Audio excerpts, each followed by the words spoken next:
Assalamualaikum warahmatullahi wabarakatuh. Selamat pagi, Baraya Prengan TV, Sampurasun. Hari ini bertemu lagi bersama saya di program Ulas Berita Pagi. Tentunya saya tidak sendiri, di samping kiri saya ada Teh Rifdah. Teteh, gimana kabarnya, sehat? Alhamdulillah baik. Alhamdulillah.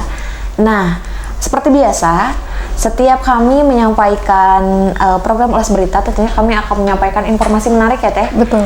Dan terhangat di edisi Rabu 22 Januari 2025. Di sini kami akan menyampaikan informasi di seluruh Priangan dari mulai wilayah Kota Kabupaten Tasik, Ciamis, Banjar, Garut, Sumedang, Pangandaran, dan wilayah sekitarnya yang nanti kita akan bahas di episode kali ini. Oke, tanpa berlama-lama, langsung saja ya Teh Rifdah, kita ulas di halaman 1.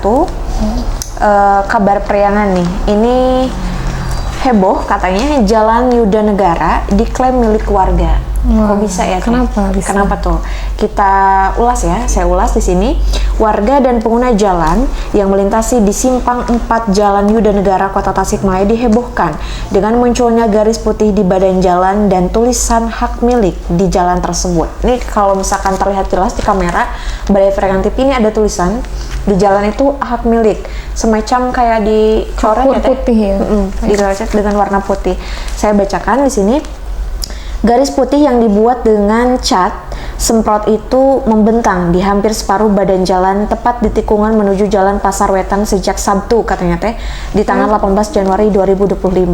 Di sini juga disampaikan katanya dari hasil penelusuran belakangan diketahui bahwa coretan itu dibuat oleh ahli waris Haji Eroh, keluarga pemilik tanah dan bangunan yang berada di persis di tikungan Jalan Yuda Negara di tengah Jalan Pasar Wetan. Nah, ini menjadi informasi yang menarik ya Teh. Di pusat kota lah katakanlah ya, itu memang jalan yang dilalui oleh seringkali oleh masyarakat ya, lalu lalang masyarakat, ada pengklaiman dicoret dengan tulisan hak milik. Dan memang itu katanya ditulis oleh Haji Eroh yang katanya merupakan salah satu keluarga dari pemilik tanah tersebut yang seluas 440 meter persegi. Tapi ini juga ditanggapi oleh pemerintah Kota Tasikmalaya. Saya bacakan, Asgop katanya, tak mungkin pemerintah ujuk-ujuk menyerobot lahan warga. Saya bacakan, saat dikonfirmasi terkait permasalahan tersebut, Sekretaris Daerah Pemkot Tasikmalaya Asep Goparullah mengakui pihaknya sudah menerima surat dari pihak pengacara mengenai klaim tanah di Jalan Yuda Negara tersebut katanya. Dan Asep Goparullah juga menyampaikan bahwa pendapat saya pribadi katanya, rasanya nggak mungkin ujuk-ujuk pemerintah mengambil lahan. Dan pria yang kerap disapa Asgop itu mengatakan juga bahwa pihaknya sedang berusaha mencari data dan informasi terkait masalah itu. Memang kalau misalkan informasinya belum pasti ya Teh, kita juga pastinya juga kebingungan ya Teh. Kemudian itu juga kan menimbulkan kontroversi ya. Mudah-mudahan permasalahan terkait fiksasi atau data pasti informasi terkait pemilik resmi dari Jalan Yuda Negara tersebut mudah-mudahan bisa cepat terselesaikan baik dari kedua pihak maupun pihak pemerintah gitu ya, biar nanti tidak ada kontroversi antar masyarakat. Betul. Begitu Tarifda. Boleh dilanjut Tarifda? Oke, lanjut ke berita selanjutnya, datang dari Kabupaten Tasikmalaya. Ini merupakan kabar gembira nih buat masyarakat yang berada di wilayah Tasikmalaya. Kenapa? Karena di sini kampus 3 Unsil akan dibangun di Desa Cikapinis, Karangnunggal. Nah, kita bacakan terlebih dahulu ya beritanya. Kabar gembira bagi masyarakat yang berada di wilayah Tasikmalaya Selatan, Tasela, Universitas Siliwangi Unsil berencana memperluas sayapnya dengan membangun kampus baru, yakni Kampus 3 di Desa Cikapinis, Kecamatan Karangnunggal. Rencana ini mendapat dukungan penuh dari pemerintah Kabupaten Tasikmalaya. Membaca berita ini ya Teh, seperti yang sudah kita ketahui ya, bahwa Unsil itu sekarang itu sudah ada 2 kampus ya. Betul. Bahkan baru bangun di daerah mana Teh itu? Masih dekat sekitaran sini. Taman Sari ya, masih daerah Taman Sari. Nah, ternyata kabar gembiranya lagi, Unsil ini mau bangun nih Teh kampus ketiga di daerah kabupaten. Kenapa? Nah, dalam kunjungannya ke lokasi pembangunan, Sekretaris Daerah Kabupaten Tasikmalaya, Muhammad Zain, menyatakan antusiasmenya atas rencana ekspansi Unsil. Ia menyertai Rektor Unsil untuk melihat secara langsung lokasi berdirinya kampus Unsil 3 di bekas bangunan kultur jaringan yang berlokasi di Desa Cikapinis, Kecamatan Karangtunggal, Kabupaten Tasikmalaya. Di sini Zain mengatakan bahwa pemerintah diberikan kepercayaan untuk mendirikan Unsil 3. Dulunya hanya ada Unsil, terus ada pengembangan kampus Unsil 2, dan sekarang kampus 2 Unsil, kata Pak Rektor, sudah off atau sudah penuh. Artinya dengan jumlah mahasiswa yang luar biasa, ribuan setiap tahun, itu memerlukan pengembangan kampus 3. Nah, ia mengatakan pihaknya sangat mendukung pendirian kampus Unsil 3 ini, pendidikan, karena kenapa? Pendidikan adalah kunci kemajuan suatu daerah. Dengan berdirinya kampus baru ini diharapkan dapat meningkatkan kualitas SDM di Kabupaten Tasikmalaya dan mendorong pertumbuhan ekonomi daerah. Membaca berita ini merupakan progres yang luar biasa ya Teh, progres yang luar biasa dari Unsil, yang mana kita tahu Unsil ini berlokasi di Tasikmalaya. Nah, mungkin Unsil ini salah satu kampus terbesar di daerah Priangan Timur. Nah, dengan adanya pembangunan kampus 3 ini, wah berarti ini kesempatan yang luar biasa, peluang yang luar biasa bagi mahasiswanya untuk bisa berkiprah atau berkompetensi dengan perguruan tinggi top di luar sana atau di Indonesia gitu ya, di luar Tasikmalaya gitu. Jadi kita tunggu terus progres atau kelanjutannya dari pembangunan kampus 3 Unsil ini. Semoga sampai jadinya gitu semuanya berjalan dengan lancarnya, sesuai dengan yang sudah diagendakan. Betul. Oke, boleh lanjut nih Teh. Kita lanjut ke wilayah Garut dan Sumedang. Di sini ada informasi mengenai dukung program Swasembada Pangan Nasional. Polres launching penanaman jagung serentak 1 juta hektar katanya. Wah, ini sekali ya informasinya. Saya bacakan. Polres Garut menggelar acara launching penanaman jagung serentak 1 juta hektar yang dilaksanakan di Jalan Ibrahim Aji, Kampung Citiis, Desa Pasawahan, Kecamatan Torogong Kaler. Kegiatan ini merupakan bentuk nyata dukungan Polres Garut terhadap program Swasembada Pangan Nasional yang menjadi salah satu asta-cita Presiden Republik Indonesia Prabowo Subianto. Di sini dikatakan bahwa penanaman kemarin adalah gerakan serentak yang dilaksanakan di seluruh Indonesia. Kami di Kabupaten Garut sudah lama berkolaborasi dengan Polres Garut dalam program penanaman jagung, dan ini merupakan bentuk nyata dari cross-cutting antar instansi pemerintah, katanya. Ia menambahkan juga bahwa hingga saat ini Kabupaten Garut telah berhasil merealisasikan penanaman jagung di lahan seluas 40 hektar dari target 64 hektar. Dan kedepannya katanya optimis program ini akan terus berkembang, apalagi Kabupaten Garut sendiri merupakan penghasil jagung terbesar di Jawa Barat. Ini menarik sekali ya Teh informasinya, karena memang ada kerjasama juga gitu antar stakeholder terkait, apalagi ketika disampaikan bahwa Garut ini merupakan penghasil jagung terbesar di Jawa Barat. Berarti itu sangat berimpact sekali pada sektor ekonomi ya Teh. Betul. Bagaimana hari ini petani jagung juga yang sebagai pengolah lahan ataupun perawatan jagung itu juga bisa nanti hasilnya misalkan mungkin dari wilayah Garut ini juga penyuplai gitu ya Teh, di beragam atau berbagai daerah di Jawa Barat khususnya gitu ya. Mudah-mudahan program yang dilaksanakan terutama dalam masa jabatan Presiden kita yang ke-8 ini ya Teh, Prabowo Subianto, mudah-mudahan bisa berjalan dengan lancar seperti itu. Boleh lanjut Teh Rifda? Oke, kita lanjut ke berita selanjutnya yang akan kita ulas. Ini datang dari wilayah Ciamis nih Baraya ya. Di sini ada di SDN 1 Ciomas laptop dan dokumen penting raib. 2 SD di Panjalu disatroni maling. Nah, sejumlah peralatan dan dokumen penting di 2 sekolah yang berada di wilayah Desa Ciomas dan Desa Panjalu, Kecamatan Panjalu raib digondol maling. Pencurian yang terjadi di SDN 1 Ciomas dan SDN 1 Panjalu tersebut diduga dilakukan pada Senin 20 Januari 2024 malam atau Selasa Oh mohon maaf, ini ralat ya, ini mungkin maksudnya 20 Januari 2025 malam atau Selasa 21 Januari 2025 dini hari. Nah, berdasarkan informasi salah seorang warga Panjalu, Ardiansah, pencurian yang terjadi di SDN 1 Ciomas baru diketahui sekira pukul 5:30 waktu Indonesia Barat oleh petugas kebersihan sekolah bernama Sri. Kondisi pintu kantor saat itu sudah terbuka hingga Bisri melaporkan kepada salah seorang guru bernama Pak Aziz. Setelah dilakukan pemeriksaan ke ruang kantor oleh para guru pengajar dan komite sekolah, lanjut Ardiansyah, diketahui jenis barang atau aset sekolah yang hilang diantaranya 1 unit laptop merek Acer dengan harga berkisar 6 juta. Selain itu, tas laptop yang di dalamnya berisi dokumen penting. Nah, mengenai kejadian pencurian yang dilakukan oleh orang yang tidak bertanggung jawab tersebut, pihak kepolisian melalui Polsek Panjalu belum memberikan keterangan resmi. Jadi, hingga saat ini belum ada keterangan resmi pelakunya mungkin siapa dari pembobolan yang ada di 2 SD di daerah Ciamis ini. Jadi kita doakan semoga segera ada tindak lanjut ya, dan adanya penanganan untuk mengantisipasi dari kejadian-kejadian yang serupa. Oke. Berarti harus diutamakan antisipasi dan kehati-hatian ya, betul waspada sekali, terlebih dahulu. betul. Oke, kita lanjut ke masih di wilayah Sumedang. Di sini evaluasi kinerja triwulan 3 katanya. Penjabat Bupati Sumedang dinilai berhasil kendalikan inflasi daerah. Ini kenapa nih? Dengan keberhasilannya gitu ya, kita bacakan.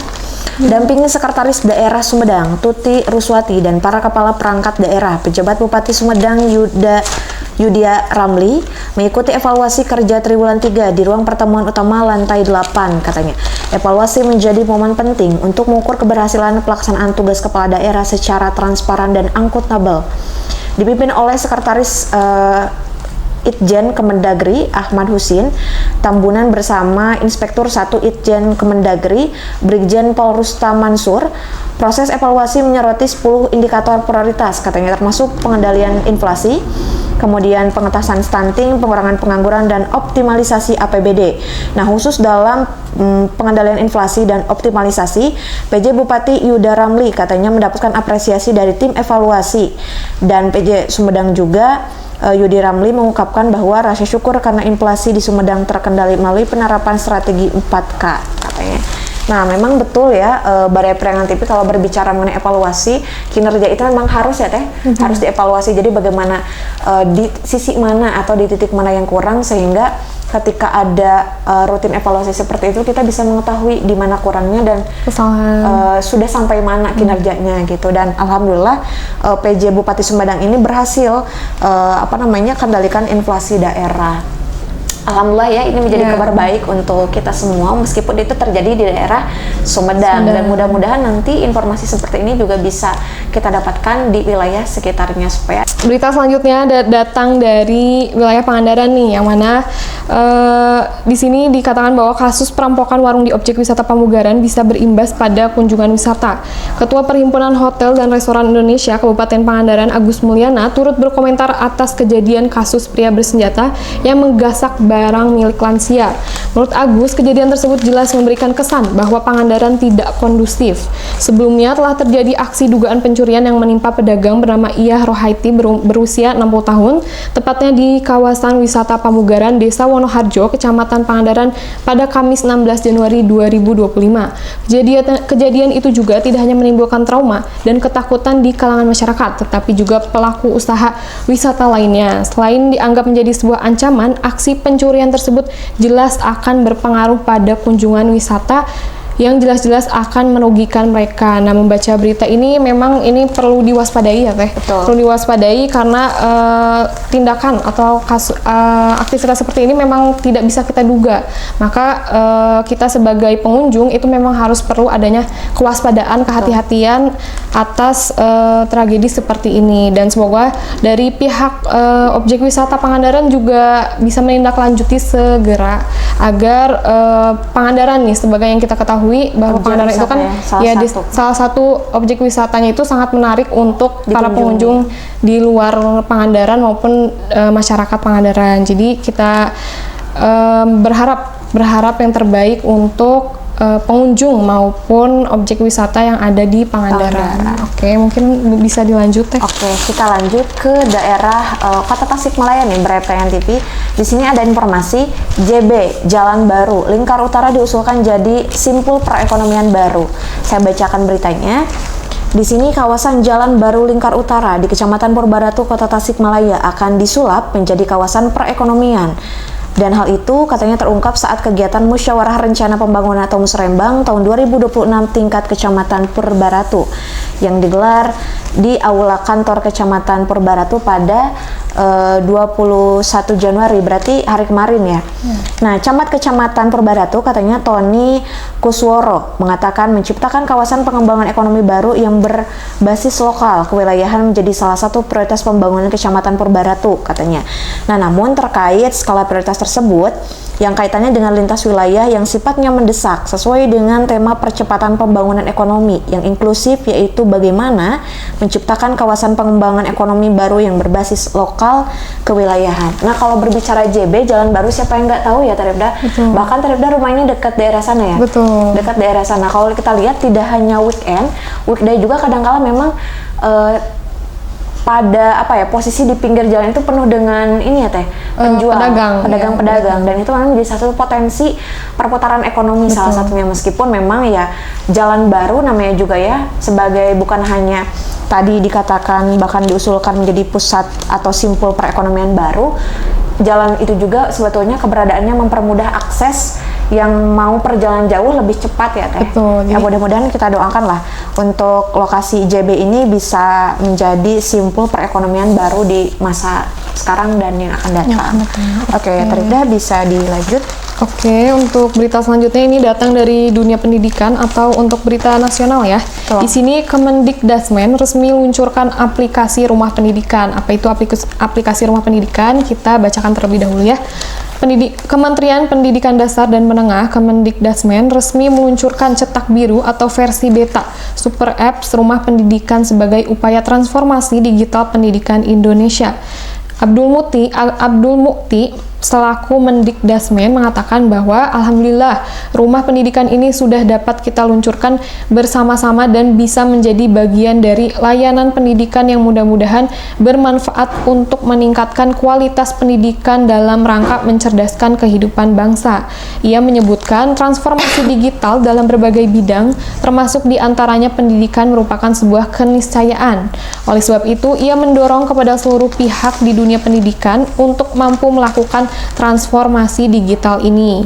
Diketahui terdapat 8 fitur utama yang terdapat dalam aplikasi ini, diantaranya ruang guru dan tenaga kependidikan GTK, ruang murid, ruang sekolah, ruang bahasa, ruang pemerintah, ruang mitra, ruang publik, dan ruang orang tua. Nah, jadi ini merupakan kabar gembira untuk kita semua ya, khususnya bagi yang mengenyam pendidikan. Itu dengan adanya aplikasi rumah pendidikan ini merupakan alat bantu, kemudahan juga ya. Ya, kemudahan alat bantu untuk para tenaga pendidikan mulai dari siswa maupun sampai gurunya untuk mendapatkan informasi yang lebih kredibel dan akurat. Berarti secara tidak langsung kayak aplikasi Perpusnas mungkin, tapi lebih digital ya. Iya, betul. Pusnas berarti ya kayak gitu. Ya mudah-mudahan dengan adanya program baru tersebut, apalagi kemudahan ya Teh untuk mengakses informasi lebih mudah dan memanfaatkan transformasi digital di era saat ini. Betul. Masuk juga ke dunia literasi digital ya. Betul. Oke. Masih ada Tarifda? Sudah. Oke. Nah, Balai Pelayanan TV tadi sudah saya sampaikan dan Tarifda sampaikan terkait berita pagi hari ini, dan memang banyak sekali ya informasi menarik yang sebetulnya dari mulai Kota Tasikmalaya sampai di Pangandaran ya. Pangandaran, informasi-informasi yang tadi kita sampaikan mudah-mudahan bisa memberikan manfaat gitu kan. Nah, ketika Balai Pelayanan TV merasa belum puas dengan informasi yang sudah kita sampaikan, boleh nanti dicek langsung ya Teh di semua platform media sosial kita, termasuk di website kabarpriangan.com. Di sana banyak banget informasi menarik lainnya gitu, biar tidak ketinggalan informasi gitu. Nah, mungkin itu saja yang bisa disampaikan. Mohon maaf apabila banyak kesalahan karena memang kita masih dalam proses belajar ya Tarifda. Saya Rosmanti pamit undur diri dan rekan saya Rifda Zudia. Wallahul muwaffiq ila aqwamit thoriq. Wassalamualaikum warahmatullahi wabarakatuh.